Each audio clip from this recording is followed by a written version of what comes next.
mbere yuko nkureka ndashaka kuzamura abantu nonaha mu kanya ariko ndashaka kuvanamo gato nkugarure muri iyi industry. Bwiza ubu umaze igihe kirekire, yego uracyari mushya, ntabwo nitwe tukiri mushya, ariko umaze igihe kirekire uri muri iyi industry, bivuze ko nibwo buzima bwawe bwa buri munsi ibibera murabibona. Bwiza nk'urubyiruko, nk'umwe mu bantu ugomba kubigira ibyawe kugira ngo n'uyu muziki mutugaburire ku masahani yogeje. Bwiza uruhari ibi bintu bimaze iminsi, ari buze kujya muri details, uruhari rwanyu nk'abahanzi ntabwo nza kwita abantu bakizamuka, nk'abahanzi bari imbere mu bandi, umusanzu wanyu nuhe kugira ngo ibintu bive mu nzira bihagarare. Ntabwo ndi busubire mu magambo yagiye akoreshwa n'inzego n'abandi.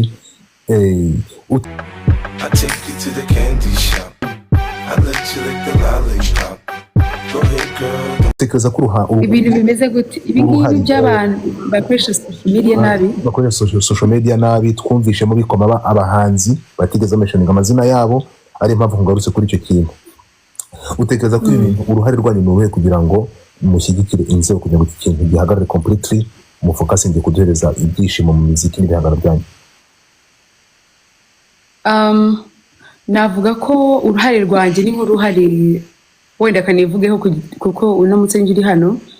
mba numva uruhare rwanjye ari nk'uruhare rw'umunyarwanda wese, kuko ibikorerwa hari yaba biri hano imbere mu gihugu niyo bigize effect bitugeraho twese muri rusange nk'abanyarwanda. Kandi ntekereza ko zino mbuga zose ano social platforms aba yaraje kugira ngo ducommunicating, dukora akazi kacu biri easy, yabe ushobora kuba byava i Bugesera wenda bizaho muri Amerika, bije mu gisagara cya Bujumbura, bije Ngoma, bizenguruka igihugu cyose, ariko in good way, mu buryo bwiza, mu buryo budafite uwo bubangamiye, butambura uburenganzira umuntu, budahohotera bamwe, butinjira muri wenda nkatwe tuba twarahisemo ukavuga ibihari, ibigaragara, atari ukujya gukomeretsa abantu, kuko nubwo twese tuzana hari ubwo usanga abantu baje hano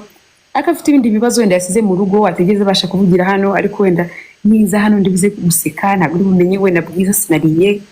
kandi sinabivuga, wenda ko abantu bavuga gwenda uri n'umustar afite amafaranga cyangwa afite ibindi bibazo mentally, rero bikaza undi akabyuka akicara hariya kuri YouTube channel yiwe. Hari abo mbona bifashisha ngo ni kuri urubuga rwanjye n'urwawe, ariko banumva bitaguha uburenganzira bwo guhohotera. Rero ibyo ngibyo buri gihe mbyibutse biri mu bintu bimfasha kwibuka aho navuye, kwibuka aho ngeze naho nshaka kujya, kuko nabyitwayemo neza birashira byose, ukibagirwa ko ugeze no kubigira bikarangira n'icyo bikuyemo ntacyo bikumariye. Akenshi rero njye usanga